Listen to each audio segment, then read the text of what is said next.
I hope that sticks into the beginning of this episode. Cheesecake is not rent. Well, neither is not living here, so I'm giving you guys nothing for nothing. I guess. God. Anyway, welcome to another calm... Okay, my God, what is going on in that sink? Annabeth? Yeah, I think she's making cereal. What? Cereal? Yeah, we're recording. Oh, no, that's cat food. It's not cereal. I was about to say, it sounds like Caesar's food getting eaten. Him going to munch. He's here in spirit with us. Okay, I'll shut up now. Okay. Bye. Clapstick on 3. 1, 2, 3. No, that's... Okay, on 3. 3, 2, 1. We missed it. I said 3 at first. Nope, you're going to introduce it. Okay, so... now that Nathan's properly fizzled. Welcome to the FN Gaming Podcast episode. Number 3, I guess. I shouldn't be numbering this, because once we get to, like, number 9, I'm going to be like, who gives a shit? Yeah. Yeah, I mean, that's why I stopped putting numbers on each episode of the movie podcast. It's just smart. like, what does it matter? Season, like, this is about this one. Who cares that it's number 3? Yeah, no one's following in sync, so it doesn't matter. Yeah, so it's fine. Anyway, we're here to talk about video games and all that jazz, and so we're going to go a little bit topical today. Also with me here is Price and Nathan, as always, because this is only 3 people show compared to our normal 4-person show. You would know that. Our 4th person is off playing Hot Shots Golf. Yeah. They said, as we say every week. Yeah. Too much time is being spent not playing Hot Shots Golf, so that's where he went to go. Yeah. So we're going to do things a little bit differently this week because some interesting stuff has been happening in the gaming world, and we got to educate Nathan, it seems. So yeah, I guess so. Fair. Trust me, it's interesting. It's interesting Okay. enough. But Price, you want to talk about what seems to be going on with the gaming world? Yeah, I think it was last Tuesday. Mm-hmm. Tuesday or Wednesday, I woke up, always check Twitter the first thing I do whenever I wake up. And of course I see Microsoft buys Activision Blizzard for $69 billion. Nice. It's like, first of all, a good number. Yeah. Good round number. Second of all, I just the ramifications of that is just pretty wild to think about. I was looking at the list of IP that Activision has under their belt now. And they have Call of Duty, of course, World of Warcraft. They used to have Guitar Hero. Don't know if we really count that anymore. I was going to say Guitar Hero's on that list. Yep. The Tony Hawk Pro Skaters. And the Skylanders. The funniest one, I think, are Spyro and Crash. Yeah. Are listed under them now. A lot of sleeper nostalgia titles in here, to be totally honest. Oh, yeah. Yeah, they have a ton, and yeah, there's a pretty big back catalog. Mm-hmm. The fact that Spyro and Crash could be Xbox PC exclusive is bananas. Well, they've to already me. said that they don't want to do that kind of thing. So we're gonna get into that, but let's set the beat for the news though. But other big things to consider with this Activision one is Activision also owns Blizzard. You may know this from their recent frat parties and terrible PR and recent drop in just quality altogether after Activision acquired them. So I don't know. I think that'll be interesting to kind of see how Blizzard gets reshaped, because it's already been very obvious talks about that CEO, the head guy, getting fucking paid out. Yeah, well, Bobby. And also, I mean, Blizzard has been on such a horrible downward trajectory for a while now. Like all the big creative leads left, and it shows. Oh yeah. The biggest one for me, as somebody who was very involved with the Overwatch community, was Jeff Kaplan, who was like the face of Overwatch, and he wound up even leaving them, which is, especially with Overwatch 2, supposed to be on the horizon, even though we've gotten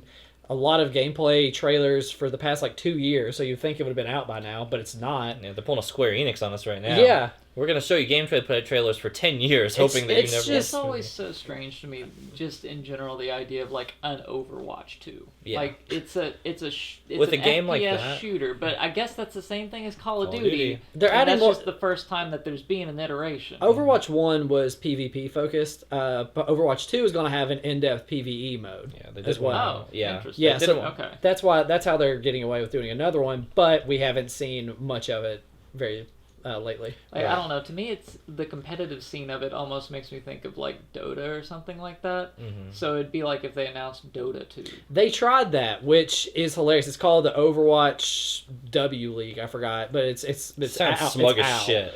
They tried structuring it when it came out like a franchise team. Like each team had to pay millions of dollars to have a slot on the Overwatch roster and to compete with each other, and then that has completely fizzled away because there's no competitive scene. Teams wouldn't pay that amount and stuff. They completely botched it. So Overwatch doesn't have a professional competitive scene? Not anymore.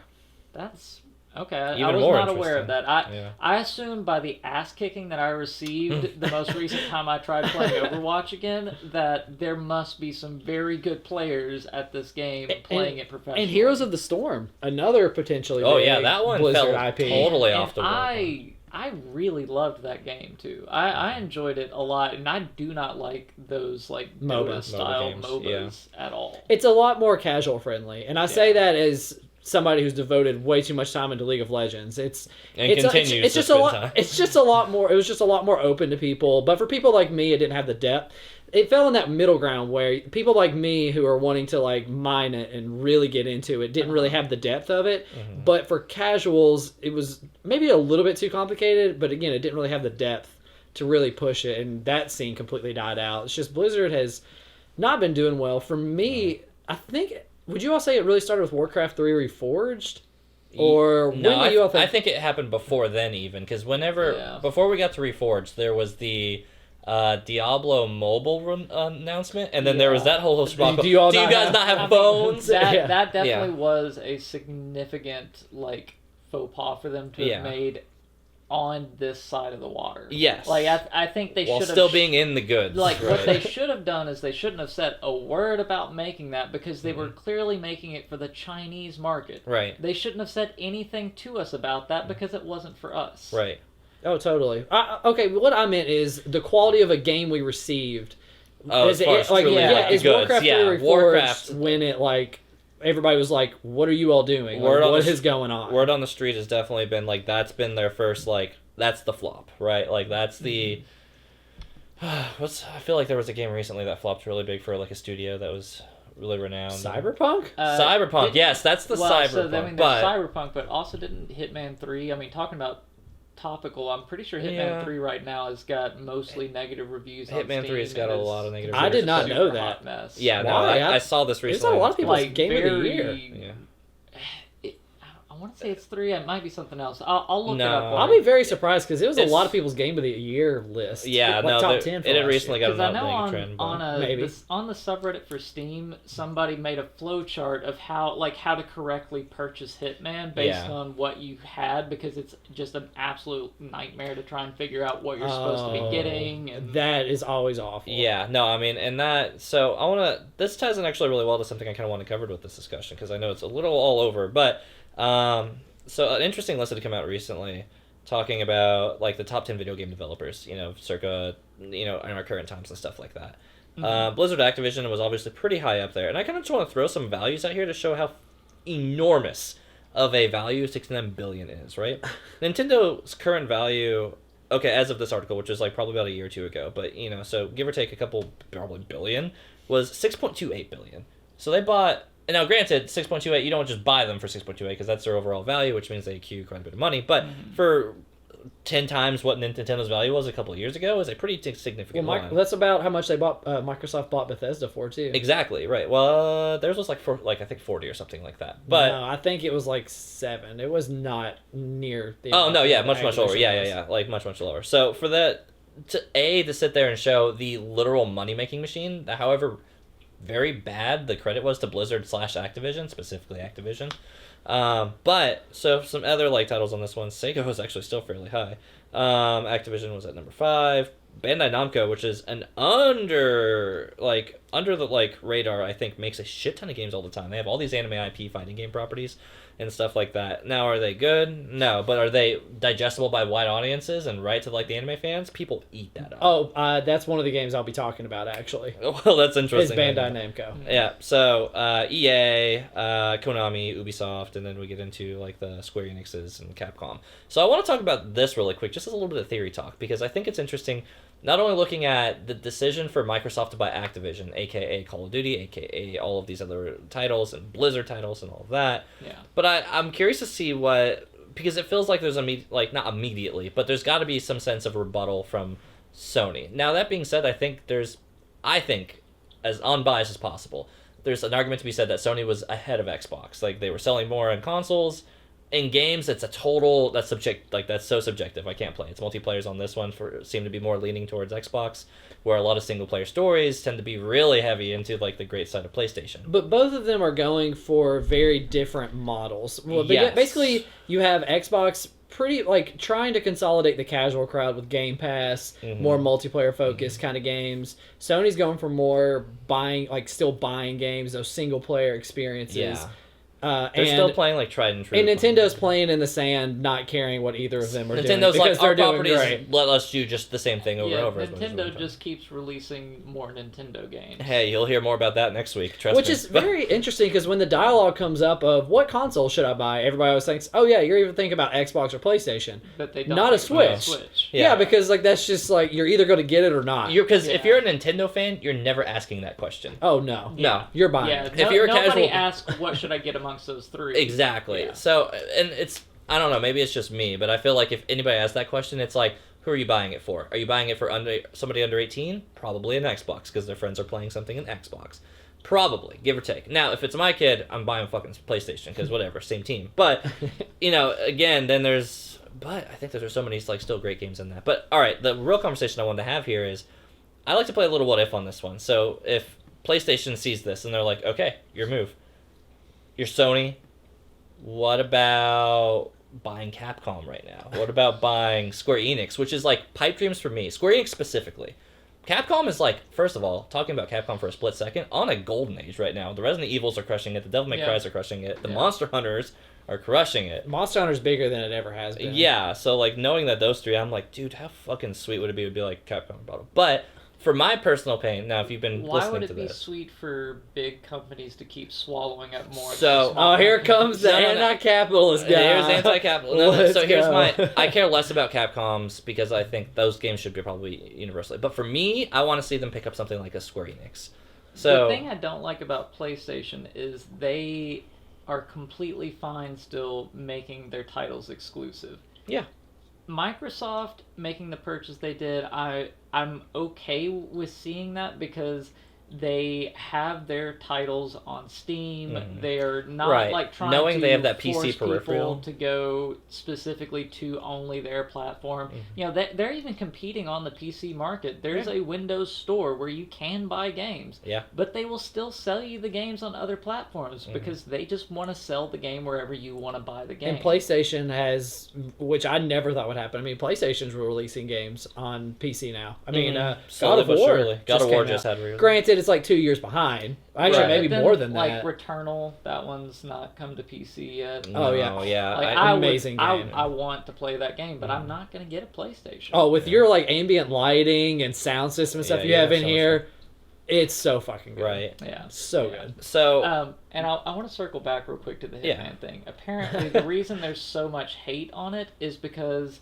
they have they've added in a always online feature to a single player game to where Why? you have That's to be terrible. online for it to work, for one thing.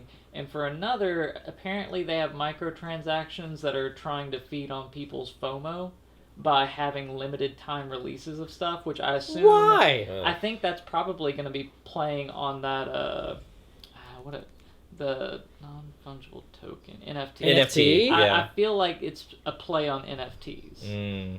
So Oh, I if you haven't- say I haven't- NFT in the gaming community, get out! Yeah, you will be burned at the stake. Troy Baker just Yeah. released his NFT. I don't know if you all saw Yeah, the that. voice actor for that. And he was getting crucified Yeah. for it. So full circle yet again.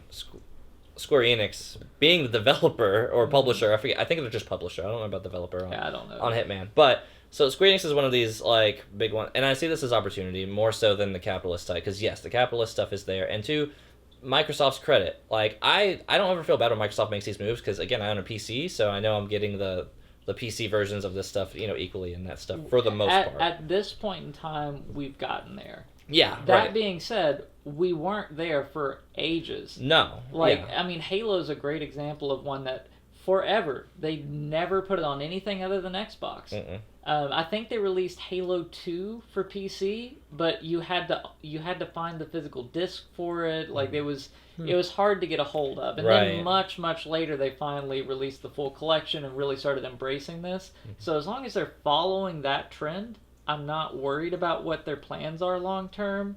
with these companies. Yeah. But if Sony ends up grabbing more stuff, I think Sony goes the other direction with this.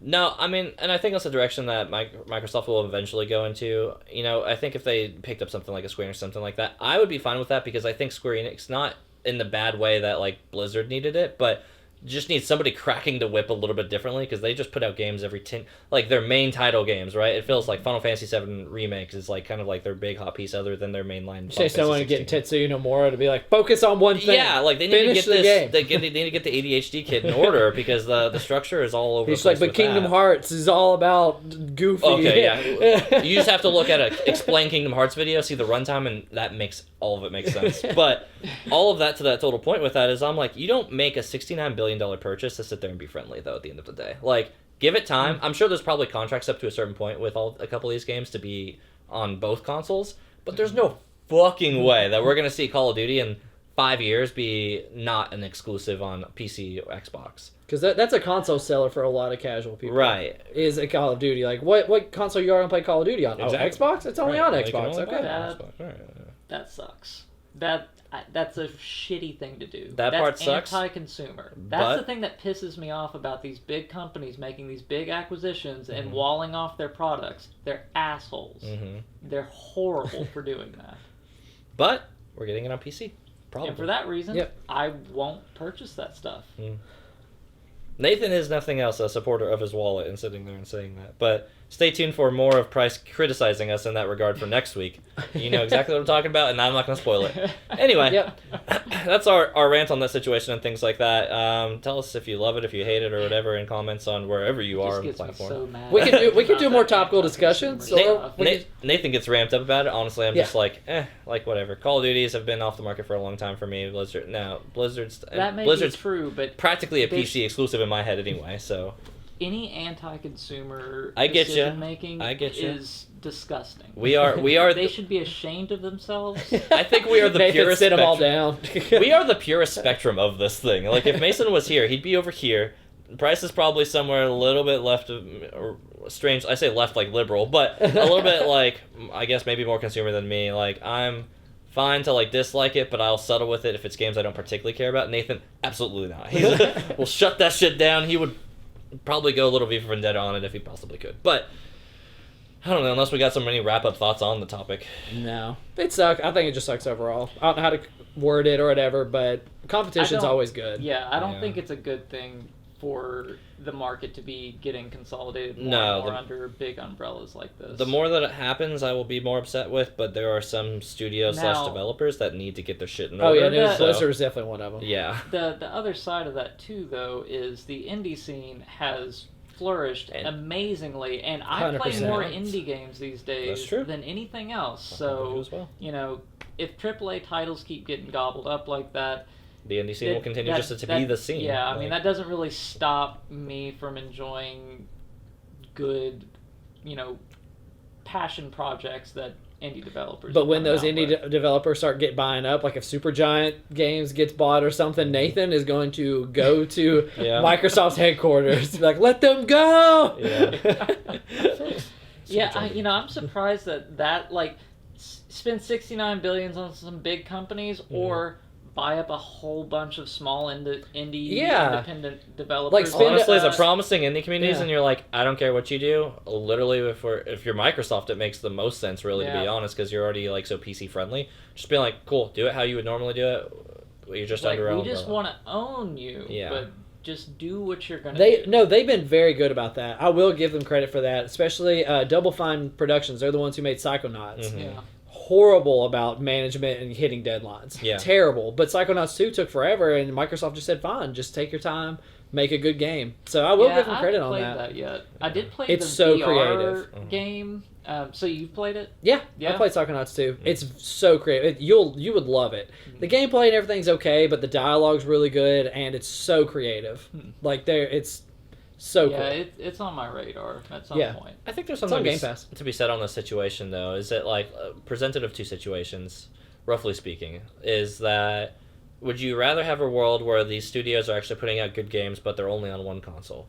Or would you be in a world where they're continuing to make shitty games, the culture prevails, and it just eventually goes nowhere, indies continue to thrive because indies are going to do whatever they want, as is their tradition, and they It's should. just Blizzard making those two. But I know, what- but what let's. do you- But let's. why- I'm saying let's. Why is this the So- dichotomy? I don't No, think no, this no. is a real dichotomy. No. I'm just saying this as like for the studios I would have in mind. Blizzard in that case, Square Enix, all right, in places and other things like 14. You've heard me at length talk about how good this is. Yeah, we have. But then we have remake, fantastic, but the amount of time it's taking to make these games is like backbreakingly long. Like, and there's something to be said that if new leadership wasn't structuring. Let people do their thing. Let them be their creative. Nah, I'm sick of Square Enix's and- shit. I've been a fan of theirs since '97, and they've progressively unfigured it out in the process with it in a lot of ways with a lot of. Well, other I mean, it makes sense that it takes longer to develop these more. and I mean, more for sure, more beautiful it's more games. movie-like and there's- stuff like that. Yeah, it's I'm a not- tremendous amount of effort Let- these days to make a AAA title. Let me be open in saying I am not unsympathetic to the game developers and the game stuff like that. Obviously, I think everybody is fairly well aware of how crazy and strict and overtime grindy that culture is. Sympathy all in the world. But in the hypothetical situation that it feels like with a couple of these studios, it's just like, all right, we can continue to see them keep going downhill or do that. And I don't know if it's not the option. We'll see. Well, but I mean, regardless, we're gonna find out what happens. We have no whenever this opinion kind of either. acquisition our opinion occurs. doesn't matter to Microsoft. That's all. No, it matters. does not. But I want to talk about some games we've played this week. Yep. Yeah. Nathan, you want to start this time? We always start with me on my side. I'm always in the middle, so just Yeah, kinda you're works out, always though. second. Yeah, Sure. So typically, what I would do is I would actually look at my recent played on Steam because that's pretty much all I play on these days. That being said, I've been using a thing to get a bunch of trading cards. So my recently played is unviewable in a way that I could actually get anything useful out of it. So I'm just gonna have to go off of memory of what I played recently. That being said, still playing Baldur's Gate. Not done with that yet, but I'm getting near the end of it. I don't really feel like I need to talk too much about it. It is what it is. I've talked about it plenty. But recently I picked up Inscryption, and I've been playing through that. I think that's We're, Dylan was we're gonna gonna talk share about that. We'll too. share that space together on this. Yeah, so I gotta say I'm fairly impressed with it. I don't think it's like the knockout hit that it seems like the Thank hype you, around Nathan. it was. Thank you, God. Oh. Everybody has said it's like top almost game of the year. Like I don't Yeah, get people it. are putting it in the absolutely same not. Like, title it's- as like it's Hollow cool. Knight or something, and Oh, I'm like, no. no. No, Yeah, like, I'm with you on that. It's I'm with you. neat. I like what it did.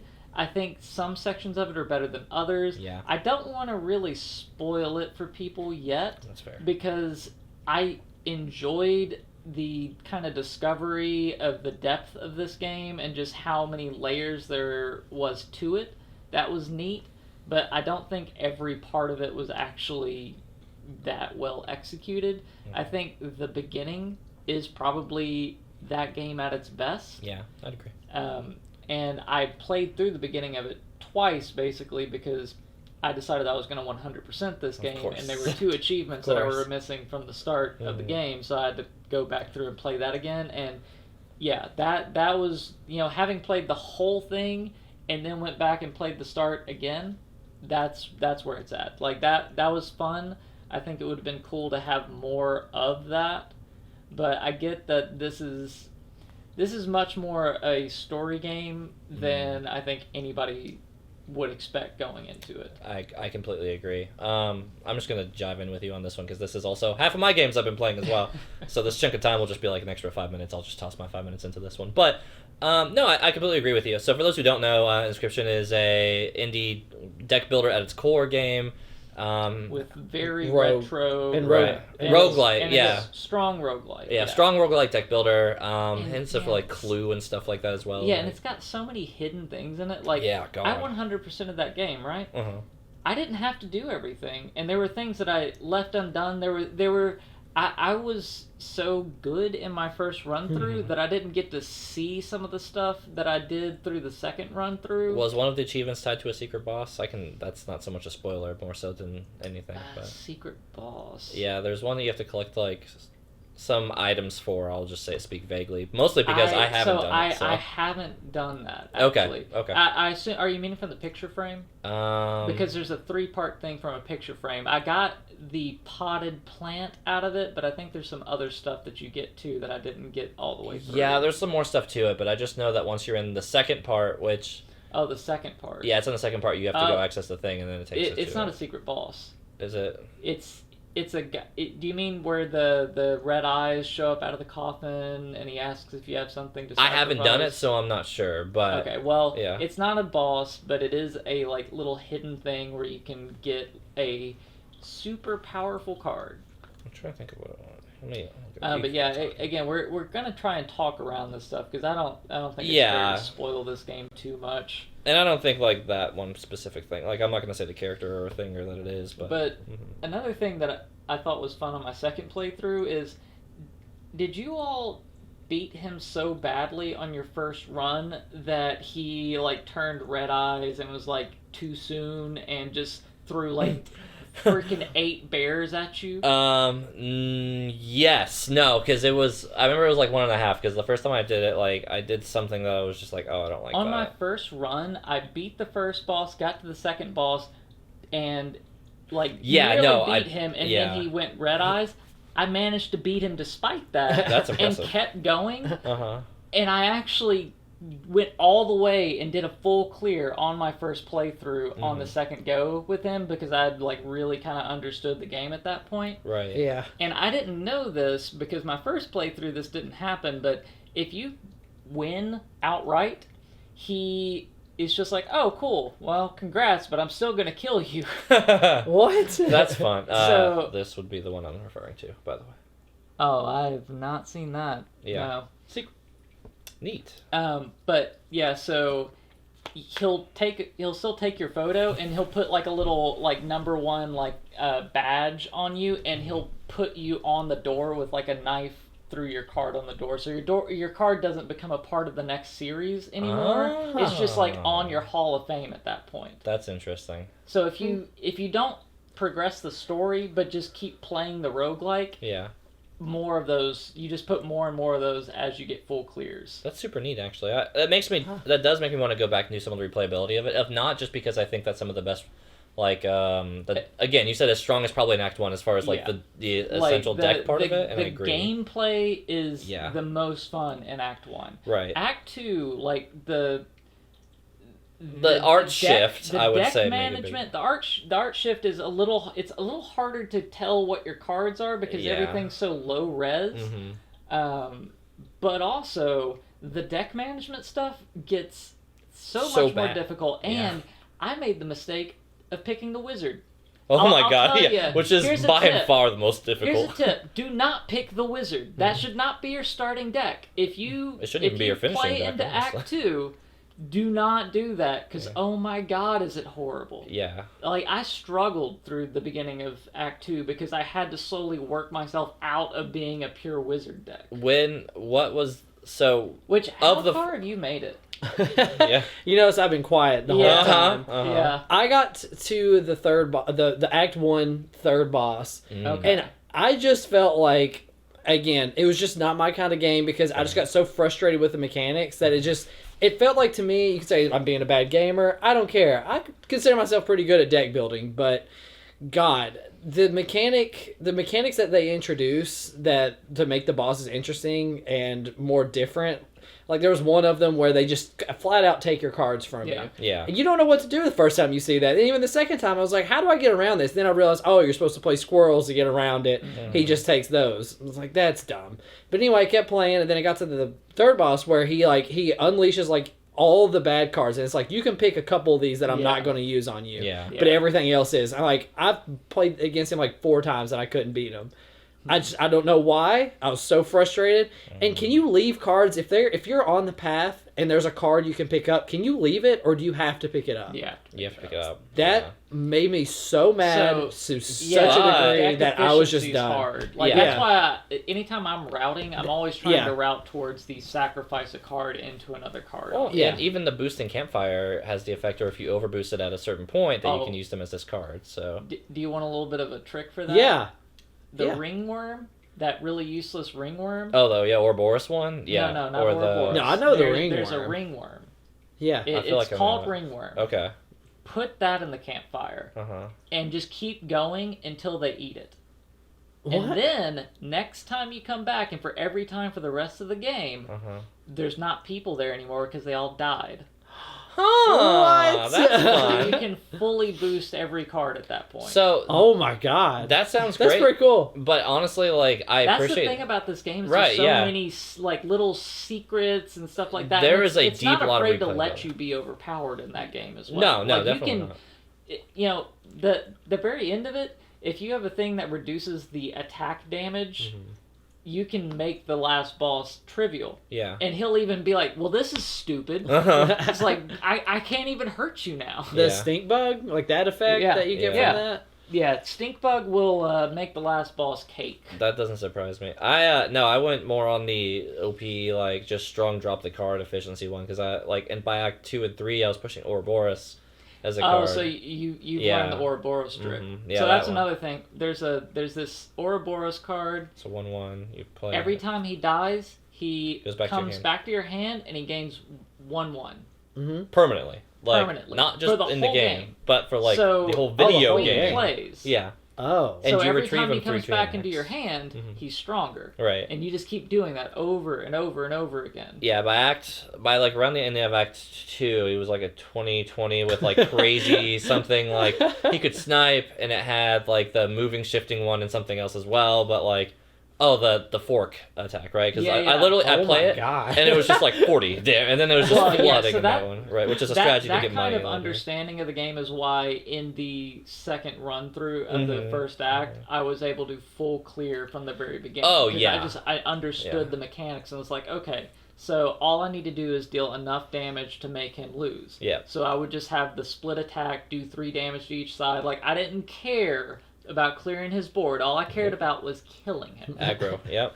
I think that game is super, super interesting as far as like the layers of intricacy. Mhm. The replayability is super nice, but yeah, I do want to talk about the shift to Act 2, not in necessarily deep detail, because yes, the art style was such. Because for those who don't know, I'll give minor spoiler alert. So if you want to jump ahead, like Yeah. maybe 2 minutes, Like really, we've kind of minorly spoiled a couple of like little secret tricks. and right? It's tips, been more, but tricks and tips. we but, we can maybe dive a little bit more. Yeah. Well, and I think don't this is know. more I don't narrative. care. You don't care? No. Yeah, Okay. I was about to say, and as long as we're not diving into the story, I feel like that's the most important Yeah. stuff. But the game goes in Act 1, and you get out of Leshy's cabin as far as like the world goes, and then you end up in 8-bit world, Yeah. which You end up Ugh. in the like Pokemon trading card Game Boy game. yes, like where you're opening packs of cards Mhm. and stuff like that and building your deck with your packs of cards. but everything looks so monotonously the same in arts. The art style shift made the game much less interesting, even if they Yeah. added more interesting mechanics. Because again, yeah, the camps I you really could pick from. that second act, like I get it because it's trying to. I mean, and this involves the story a little bit. Like Right. you're playing a game that's supposed to be on a floppy disk. Mm-hmm. Like that's supposed to actually be the game. So the game looks really bare bones and basic whenever you're playing. Because Act 2, you're actually playing Inscryption. Right. Act 1, you're playing something a little different. Not going to get into It's like- why it's yeah. different or anything like that, but you're playing something a little different from what the game's supposed to be. Mm-hmm. Yeah. Plus, I think it takes a lot of the tension out of the game too, because at its core, this wants to be the tension is absolutely gone because you eviscerated can't by lose. that. Yeah. Which again, I guess is supposed to also be because that's when you're playing the real game, and the Right. real game is not It's supposed to be as this hard as the. brutally hard thing that it was in the beginning. So while I get it and I respect like the decision making creatively for it, Mhm. I do think it takes a lot of what makes the game I think unique and enjoyable out of it, because the little Yeah. stretch of horror elements in it being mixed in with the deck building stuff do kind of, I think, make it shine in Act 1 and then decrease in Act 2 whenever it's not played up as much with it. Yeah, well, and Act 3 does the same thing. Yeah, Act Act 3 doesn't have a real threat to it either. No, yeah. Like the beginning of it makes you think that you're playing this like borderline horror game, Mm-hmm. but then as you progress through it, it's not that, No. and it ends up. I don't want to spoil. Yeah. the We don't want story, to. We but don't get any spoilers. on It this. does go places. Yeah, but if nothing else, credit where credit's due.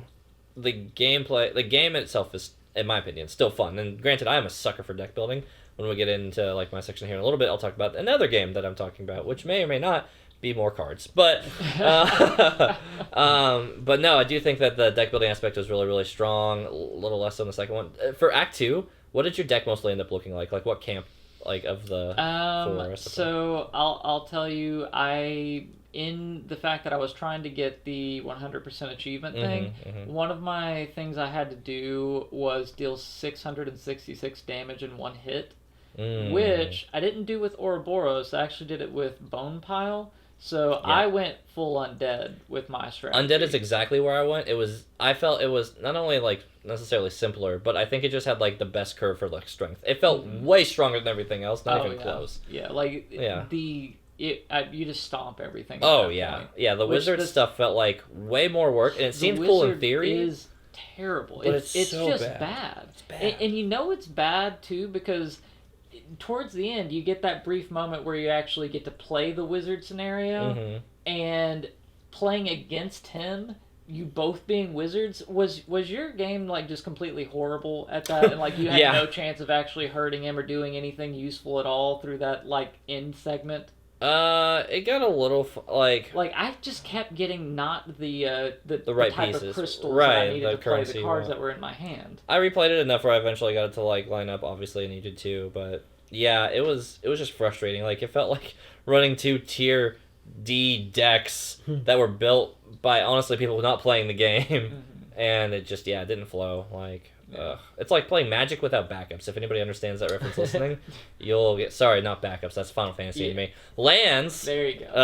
On that one. Yeah, it was just like being land starved the whole time. Is what it was equivalent to. And I guess the only last thing I'll mention as far as games that I've played recently is I picked up the Ring Fit for the Switch. I've played it every day except for the day that I go rock climbing, and it's pretty good. Like it's honestly like a really solid workout, and I highly recommend it to anybody that wants a workout that genuinely works. Is good cardio. It's good everything. Honestly, like it's impressive what they've managed to do, and it's compelling. Compelling enough to where like I'm doing it every day, and I know that it doesn't take a lot of time because it has a timer on the screen for how long I've been doing it. So I'm spending like 10-15 minutes a day doing a little bit of a workout, and I'm noticing very quickly that I'm getting better at it every day. So I'm getting better at working out, and it also tells you like how much you've done too, like how many like presses and stuff like that you've done. Right. And for me to have done like almost 1,000 presses in a week, like that's pretty crazy and not something I would choose to do, but it's a good enough game that it compels you to do it in a way that feels fun. So yeah, it's a great game.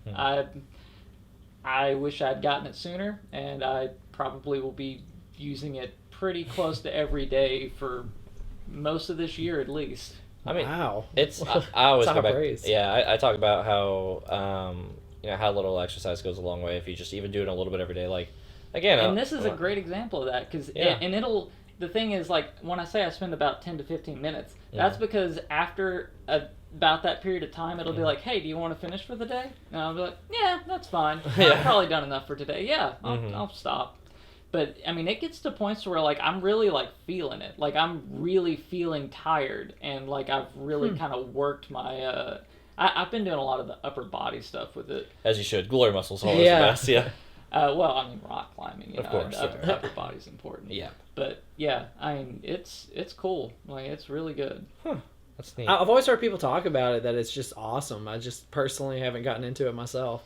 Well, I got it like 50% off, too. So it was a pretty easy thing for me to just justify purchasing. And I think it's one of the best purchases I've made so far this year, honestly. And the game part's fine? Yeah, I mean, it's pretty good. I mean, it's, it's kind of Nintendo-y, but it does a good enough job of, like, making you work out and not realize just how much you're working out. That's what I'm looking for. I'm not looking for, like, Diablo. Yeah, I want to be tricked into being worked out. Yeah. Right. Yeah, because, I mean, it's got stuff where you're, like, doing a lot of running in place, so it's, like, it's good cardio. It's good at everything, I think. And, Yeah, I mean, I don't really know much else to say about it. It's been progressively adding more and more stuff. You know, you unlock new exercises and you're like equipping them, and there's different monsters you fight that are weak to different kinds of exercises. So it has you varying what sort of exercises that you're doing. Yeah, yeah, it's really cool. It's underrated. I need to look into that more. But you know, we're talking about a healthy body, and I'm ever the firm believer of a healthy mind. Which is why I've been reading several books in this game I've been playing recently, which is actually, I swear I'm gonna start getting shoeboxed in as like only a nostalgia like bad like game chaser, but a little game called Yu-Gi-Oh! Master Duel recently dropped. Oh my God. So I won't lie, part of it was strictly just because I wanna build one of these old janky decks and just beat shit up on and see if it works or not. Like just 3 blue eyes or like hell, I watched enough to see like Cyber Dragons come in. So if you're a Yu-Gi-Oh fan, you know what I'm talking about. If you're not, that's totally fine too. So is this just straight up like play Yu-Gi-Oh as a digital game? Yeah, so imagine like, okay, if like Yu-Gi-Oh had like a Hearthstone agent, right? So you have like you have your ladder, you have that stuff like that. Yeah. There's like a solo mode that lets you unlock cards and stuff like that. Okay. Because obviously Yu-Gi-Oh goes back fucking ever. Yeah. Very, very far back on that one. It's time to Yeah. duel. I love it for the memes and stuff like that, but like I was a legit Yu-Gi-Oh kid again, like I've had my fingers in most trading cards growing up. It was only Magic for me. I never even looked at Yu-Gi-Oh. I didn't touch Magic until I was in high school. Before then, like middle school growing up, it was Pokemon cards into Yu-Gi-Oh cards into that. So what does Pot of Greed do though? it draws, I think, a card or two, but okay. It's as far as I can tell, it's banned and just outright not even in the game. But for meta decisions that I am not choosing to keep up with, because I am not trying to play in the competitive top ladder plat on this stuff. I don't care that much. I was literally just most of it was just like, let's put some time into it. I just want to see, because it's like some of the nostalgia cards, stuff like that. I played like the Formula 1 was like Duel Links, and it was like way more clunky, but once you actually got into like a battle, you could play like old anime show boss fights, and like they had their decks and you could craft your own, or you could be like the opposing character with it, which is mostly just like the nostalgia one I kind of wanted to do, because the game is like in itself kind of fun in its older forms. The more it's gone forward, the more crazy the paragraphs have gotten, more insane, more and power creep, I would imagine. the power creep is absolutely nuts on it, and that makes it much less fun for me, because I liked it in its younger, simpler incarnations with that. So being able to play it recently, it's been super interesting. So I've been grinding through essentially the thing I've been touching. I haven't touched any PvP as far as that stuff go, because I don't feel like getting whopped by some random meta deck that beats you in a turn, which for the record, I think the deck I made can beat in a turn too, and that's an older deck. So that just goes to show how fucking ridiculous this trading card game is now. But I feel like a deck that can beat you in a single turn should never be tournament legal. I agree. In any game. I agree, but that's just the state of like where Yu-Gi-Oh is now, which again, this is why I am not taking this so seriously. I will own how super casual I am in this one. So the solo mode that they have lets you run through like a list of like more of the long versions of like, if you've been like an old school Yu-Gi-Oh game player from like Yu-Gi-Oh GX or whatever letters you slap together where that sounds sexy and hip, like their mechanics forward, right? So they introduce like all the new mechanics they've introduced, along with like a little tiny story of like the like character arcs and like place things they're going for, like samurais or something. Is there actually story to this game? Is that like what you're saying? It's not like to the game itself, more like to the sets, right? So like, okay. Yeah, more like to the sets of cards, right? So there's like cyber bugs and stuff like that. I wish I was making that up. That's actually real. Like, so there's like cyber bugs where it's like a little bit of like these like virus inspired ones, but they're all like bugs, and then they XYZ summon, and that's the fancy way of saying you put 2 on the board and then they turn into 1. Mm-hmm. So you're like fusing into that regard, but so they kind of explain the themes, how these mechanics work, and how like where the game's kind of moving forward with that. So every day, we're wearing the same pants. Yeah, so Bryce distracted me with our Old Navy khakis. I actually bought more Old Navy recently. That's not for this podcast though. So, anyway, so it's purely back for nostalgia, but honestly just having a functioning like online game, like card game, is always fun for me, because as again, anybody who may or may not know this, Final Fantasy trading card game is my card game right now. That is my cardboard. That is my jazz. He won't play with me anymore though, because I'm too good. No, Price literally doesn't want to play anymore because he moved to Nashville. You won't play with me anymore. Make the time. So we played literally like a week or 2 ago. I don't know what you're complaining about. Whatever. If you want to make the time, then that's what I keep saying. I keep creating this opening time to play over at Nathan's. We just use this as a venue. But the point is that so great. Like being able to play cardboard cards in person with other people is wonderful. That's not always an accessible thing, especially during the COVID years that we're in. So, being able to just play a game, even if it's not necessarily one I want to play, but in a similar mindset and has nostalgia stuff to it, sure, it's been fun. So it's really interesting, though. Konami stealth dropped this. It dropped, like, they said no release date, and all of a sudden it was just like, oh, it's out. And everybody was like, huh?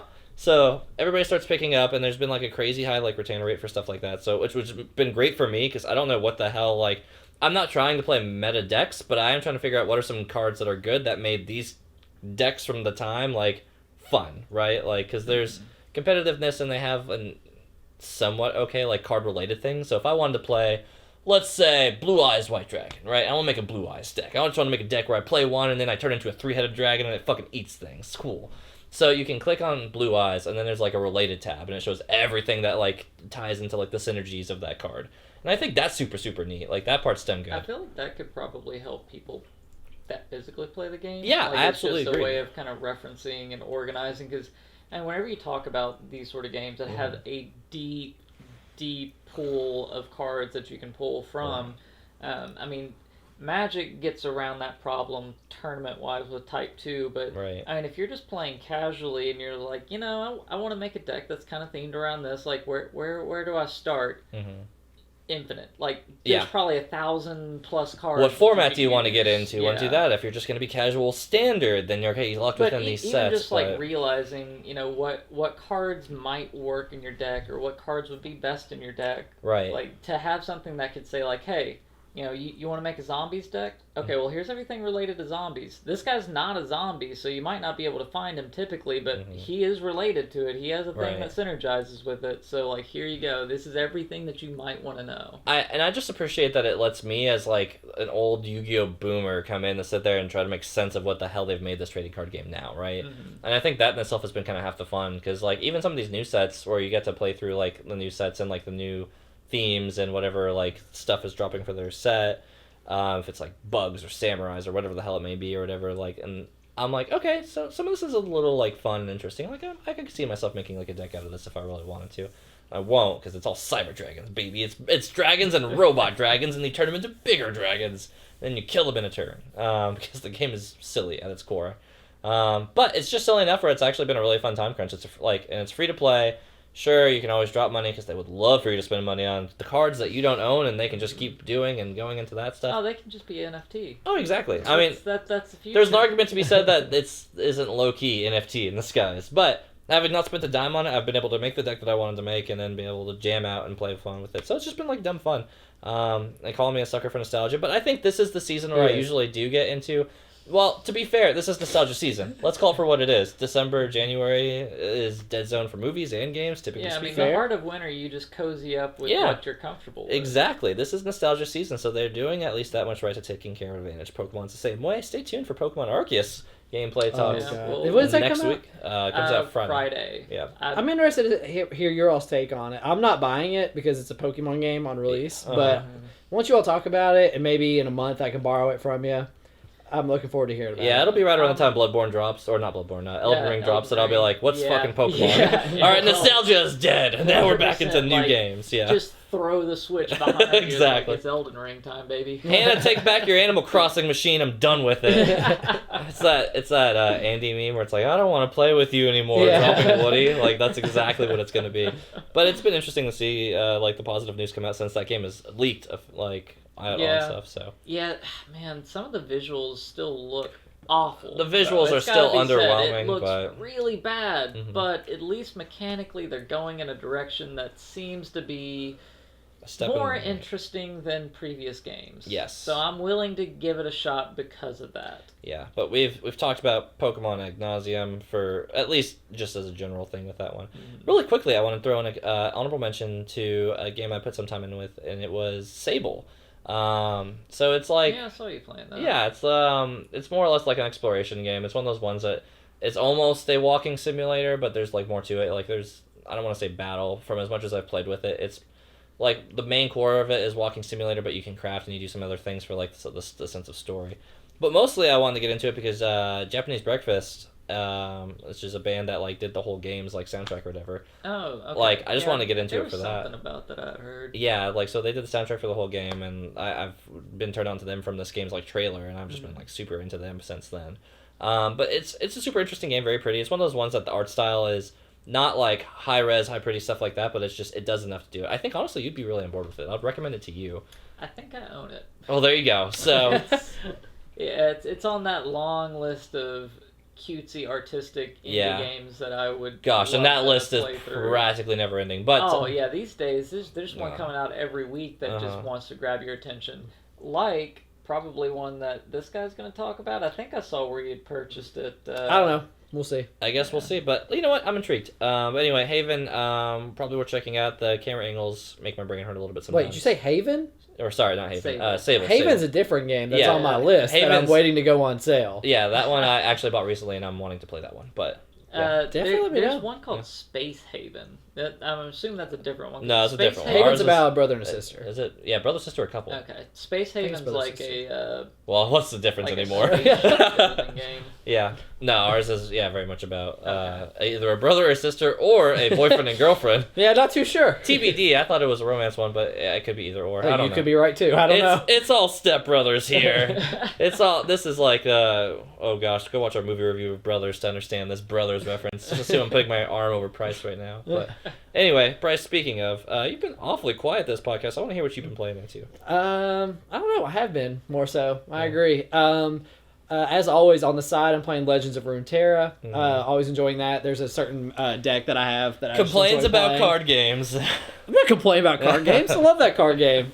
I haven't put a cent into it. I love it. No, I did put in about $10, $15 for some cosmetics. God, skins as wins. I have done that. There's no reason to. I was just like, I've put in hundreds of hours. Credit where credit's due. For the cards, they've made it incredibly accessible. Like I've played enough to know that it's accessible. It's very free to play, friendly. I haven't spent anything on acquiring cards, which is great. Also, League of Legends on the side, as always. The new game that Kelly and I are playing after we've beaten Resident Evil Village together is The Last of Us. Hey. We've started that. She is hooked now, ever since the beginning of the first one, which is just one of the best openings of any game. Yeah, it definitely keeps you interested. Oh yeah, and I mean what happens in that first hour permeates through all the first and second game. It's so good. Watch our Last of Us 2 discussion that we do have on this on this channel. Do we have it on Spotify? No, it's not on Spotify. Okay. But the games I was really wanting to talk about, the first of which is a game by Bandai Namco that we were talking about earlier. It is Scarlet Nexus. If anybody's heard of that. I know it. Super anime game. Yeah. Super anime. Super anime. Yeah. Super anime. Yeah. You can either play as the boy or girl main character, and whichever one you pick, the boy. Oh, apparently you're supposed to pick the girl because everybody picks the girl in the game because the girl's story is going while your story's going. So you can get two different playthroughs. Yeah. But it's kind of apparent that she's really the chosen one and you're not. So it's I guess I picked wrong, but it has great gameplay. The moment to moment action is so fun. The hacking and slashing, the combos, just everything feels great. But the story is, I appreciate that they went for something different. I'm going to put that caveat on there. I appreciate they went for something different. Asterisk. The effort was there. It's so dumb, though. It's so dumb. I'm doing all spoilers here. I don't think you should play it. I'm doing full spoilers on it. I don't think I'll ever play it. It's an anime game. I saw the footage of it, anime. and I saw some of the game. I was one of those ones that has a cool gameplay mechanic or gameplay fun. You're welcome to borrow it if you want. You'll see what I mean. I'm fine. It's just nostalgia season. I don't have any. There's so many decisions in it. I'm not gonna do full spoilers the end of the game and everything, but just one thing in particular. So I play as the main guy. You find out basically, when the game starts, the girl team, which is the other main character, kills your dad in front of you, who is the council president. Guess where this is going? Wait, the school council president? No, the government council president. I mean, they're equal in anime strength. Yeah, so school councils and high. Yeah. So your guy gets real mad. Is why would you do that? That's kind of messed up. You find out that he's basically wanting to create a perfect race, kill all the world. You find out he's a horrible guy. Where have I heard this before? You eventually team up with the girls' team. And one of the guys on there takes you aside and is like, I'm the guy who assassinated your dad. I'm from the moon, and we want to kill all your people. And instead of being like, my dad was a piece of shit, yeah, I guess you're kind of right. You try killing him and almost kill him, which is totally not like your character at all. Mm-hmm. And I'm just yelling at the TV, your dad was a piece of shit. Why are you getting upset? And it's just the story. It's so dumb. There's people from the moon. They immigrated, and you don't know about them. There's red lines or whatever. They basically pull your mom out from the past and bring her to the future. Wait, are they secret moon people? I'm still hung up. They're secret moon people. Oh, okay. You don't know. Moon people. Yeah, it's not. Like I it's said, not I out. appreciated Oh something my different, but like they just missed the mark so hard, and they use so many like they reuse assets so bad in that game, so bad. I did notice that from the footage I did see. You go back to the same area multiple times to do a different mission, but in that same area, going through the same enemies in the same landscape. It's so bad. I eventually got to the point where you basically have to have a friendship system. You know, you give them a gift and they become friends with you. I've played a Persona. Yeah, it's just like that, but a million times worse. There's one where I made the mistake of talking to this character. I got him to like friendship level 4, and then it goes to a cutscene. I'm like, shit. Because it takes you to a mission, and it takes me through this mission we've done before, where you have to find keys, open doors, backtrack, all this stuff. That's just when I quit. I just quit. So I was like, I am 80% through this game, but I'm done. I am not doing anymore. Absolutely sick of it and tapped out. So the fun moment-to-moment gameplay Didn't carry it. didn't help whenever you're replaying it. So, Yeah. because I mean, you're talking about replaying a mission that you had already played, and that's what made you stop. Yeah. So then the idea that anybody would ever play both storylines seems highly doubtful, right? It is just unbeknownst to me. I don't know how This people game do wants that. you to experience this story twice. Is what but I'm it hearing. wants you to experience the individual missions 4 times. Yes. Which I don't understand. Like I said, I tapped out. My time's too valuable, and I found a game that I enjoy immensely more, and that's the Yu-Gi-Oh! one I Master think Duel. it is not Yu-Gi-Oh! Maybe the one you're talking about. Is it Riftbreaker? Yeah. Oh I'm curious my about God. that game because I saw you playing it a lot. I saw you playing it like to the point where I was like, I feel like he should be on his way here already. Why are you still playing this game? Yeah. And then I looked at it and it's like, that looks pretty cool. It kind of what's it called? There's another game that it reminds me of that's a lot more basic looking, and it's about like designing automation and stuff, but it's like just a top. Factorio? Yeah, it kind of reminds me of Factorio just based on the images. Is it anything like that? No. Okay. It's not. I haven't played Factorio. Factorio is more like Satisfactory, which I absolutely adore, which is just factory building. Yeah. I want to play Factorio. Factorio has monsters that come and attack you as well, though. Okay. Like hordes of them. Yeah, but I imagine that's not like the central focus of Factorio like it is Riftbreaker. I'm not sure. I haven't played Factorio. I'm waiting for it to go on sale. It has not. I've had it on my wish list for like a year and a half, and it does not go on sale. Well, you should check the website. Is there any deal? I will. That's a good idea. That website is how I end up finding Steam games cheaper than anywhere else. It'll tell you historical lows. It compares like 7 or 8 different websites that sell keys for Steam. So, Awesome. but it also does. CD keys. It also does Origin and the Epic Store as well, I think. Cool. But yeah, I've managed to save a lot of money using that website. Here I'll recently. definitely look into it because that'd be really nice Yeah. to know. But Riftbreaker, it opens up like your menu is basically a JPEG, which is really off-putting. I'm not expecting much going into this. But once you get in, it has its hooks in me, and I just want to go back and play it like right now. It is so good. It's a base builder game with tower defense elements. Yep. But it's more of like a base builder. It's more focused on your base building, but your tower defense and placement and defending yourself from monsters is really Are you playing an individual like robot? Yeah.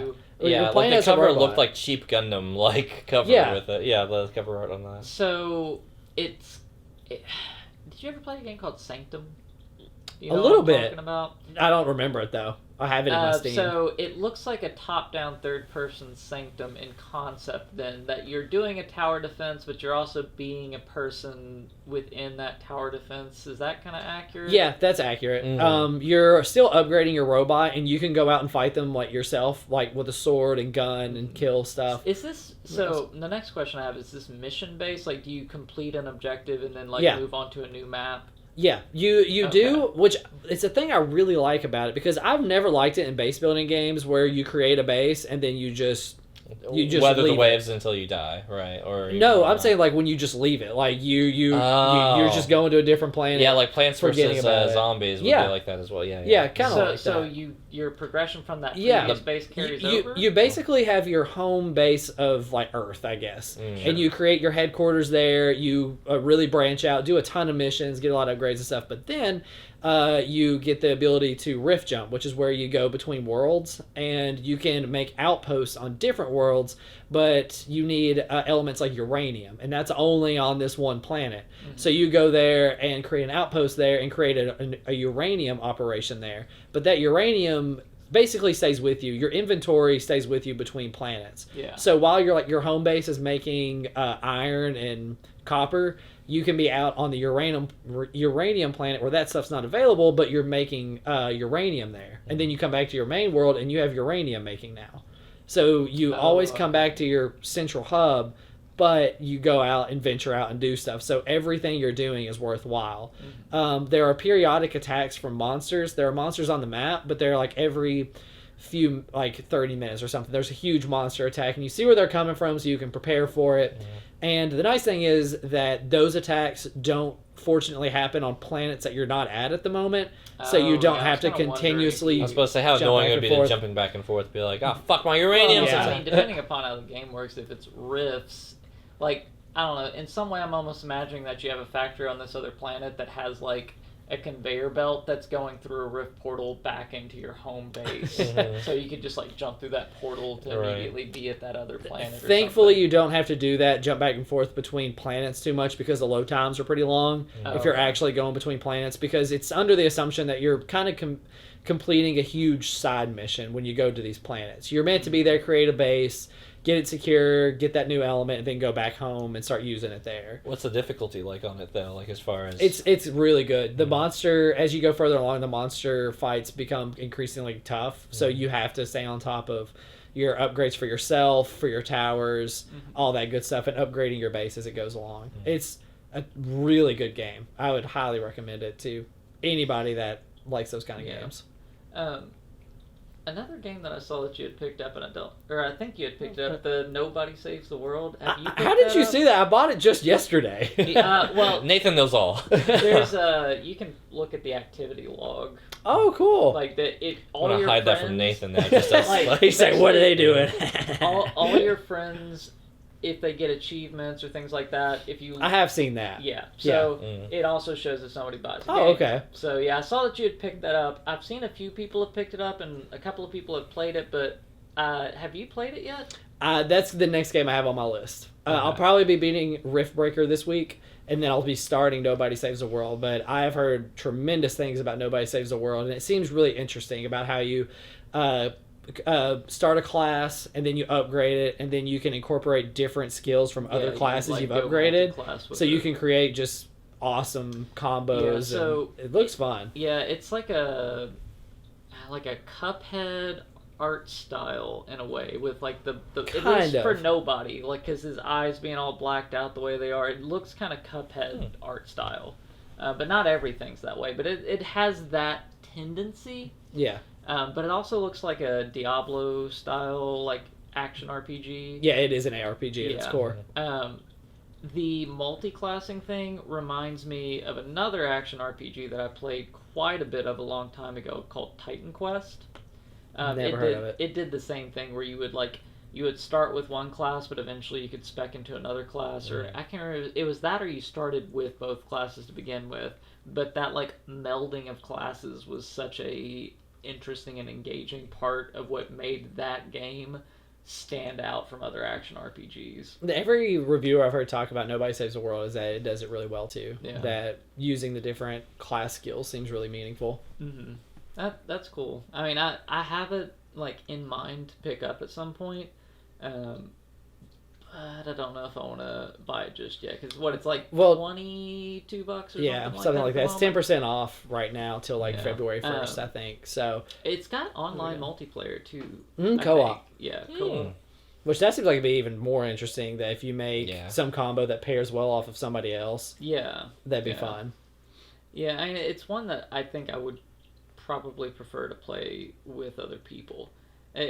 But it's also one of those ones where it's like, it's online co-op, but I really wish it were local co-op. I feel like it could absolutely be local co-op. I was listening to a podcast just on the way here where they were talking about it and how Nobody Saves the World. It has online co-op, but you can't venture too far from the other person. So like you basically have to stay on the same screen.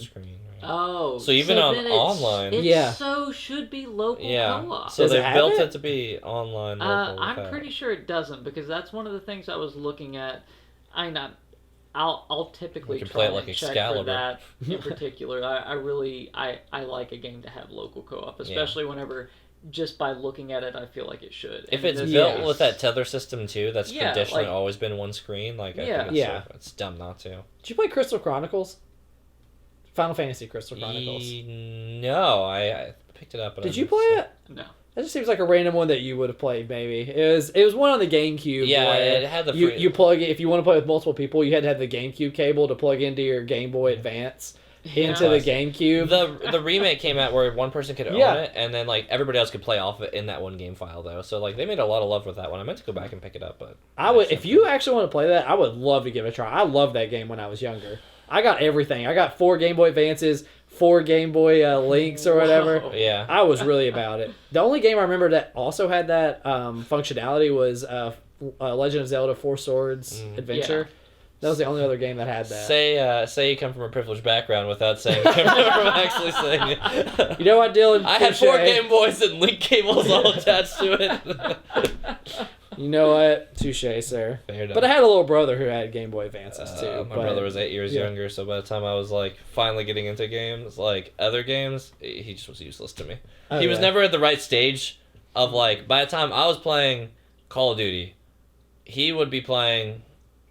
Who the fuck knows? I don't know, like Tank Fight, like some poor demo game from PlayStation 1 or something like that. Whereas like, it was like our Toy Army Soldiers or something like that. It was like some of these Couldn't help you. like. Hey, the Toy Army. Some of those ones were actually not bad. The little green Yeah. Army Soldier games. Yeah. Some of those were pretty fun. I remember playing The them. PS2 games, yeah, Like, they were like my first RTS games. yeah, they were in the. Some of them bordered into like where I guess now like I'd compare it to like a Lego like Star Wars or something like that. Like in those games, but the RTS ones. The RTS ones were the ones that I was heavy into. Yeah. But that reminds me of what was that movie with was it Toy Soldiers that had like the action figures that came to life? Oh yeah. There was a video game that they made of Yep, I that was remember. pretty solid, man. It was Like, actually pretty good. I know exactly what you're Yeah. talking about. I when you do had that not. game. I would Toy love Soldiers, to that find- was- I was too would busy love to find playing that on my again. 4 Game Boys. I know. You're like, I'm gonna actually not catch them all. Said Price with Yeah. 4 Game Boys, no Pokemons. Make it make Oh sense. man, imagine what he could I know, I could- have gotten so many shinies just multi-boxing all 4 of your... You could literally, once the battery started running out on one, just flip it and put the game cartridge into another one, or you just flip into like the blue or yellow respective versions of it. See, everything's in Pokemon right now. It's Pokemon season. No, it's not. But anyway, let's wrap up this Pokemon season episode with a little bit of plugs or anything like that. Just kidding. We don't do that here. You already have the place where you need to find us at. So no plugs. yeah, I mean, I don't care. I'm not talking this much about video games on my Twitter or anything anyway. So Me either. anyway, I don't know. I guess that's it. Kelly, if you're listening, you're on your commute. Hey, we're wrapping the episode, so I hope you're pulling up into your driveway. I hope you're doing safe. You're beautiful inside and out, and I just want you to know that. Good for you. You know, I want you to make sure that you know that you are. I hope you're just having a good day. You deserve it. I want the best for you. Yeah. I hope everything goes well. Yeah. And I love you and I like you. Yeah. Anyway, that's our show. Make sure to tune in next week. Pokemon Arceus comes out. Me and Nathan will probably be splitting our chunk of time a little bit, talking into that one a little bit. I'm sure there's going to be a lot to talk about. Oh, that's there. going to be a big crossover. If I get it. Like, I have it on Amazon for order, so, you know, Who I don't knows? know. I think don't I know do too. when Yeah, it'll I'm on the same page as you. physically arrive. I'm also on the Amazon order with it. So Yeah. if me and Nathan both get it, then we will be both talking about it. If one of us gets it, one of us will kill the other for the game. But anyway, that's our whole effing movie game. No game, just games. Yeah. Just games. Sorry. You've been doing this too long, Dallas. I know. I told you that's gonna be the hardest thing is saying games instead of video. Go tune. So if you like what we're doing, as always, give us the thumb, the heart, the whatever the symbol is on whatever platform you're on, whether it be Spotify or YouTube. If you got some comments or thoughts on it, please let us know in the comments below. We love interacting with you guys. We are not too big for our britches, as my wife would sit there and say. If you comment, we will reply, even to the bots. And if you think we're stupid for replying to the bots, listen, we get lonely in these comments. We do. Let us know how you feel. Do you want capitalism to reign supreme? Do you want PlayStation to take up Square and Capcom? And hell, you know what? Here's the bold move. Sony buys Microsoft. Boom. Problem is fucking solved, alright? Makes no sense. I want, and then Nintendo has to play ball with like Yeah. just the universal AAA modern gen like system with I think it. Microsoft would buy Sony, if anything. Yeah, they probably have more money, but Yeah.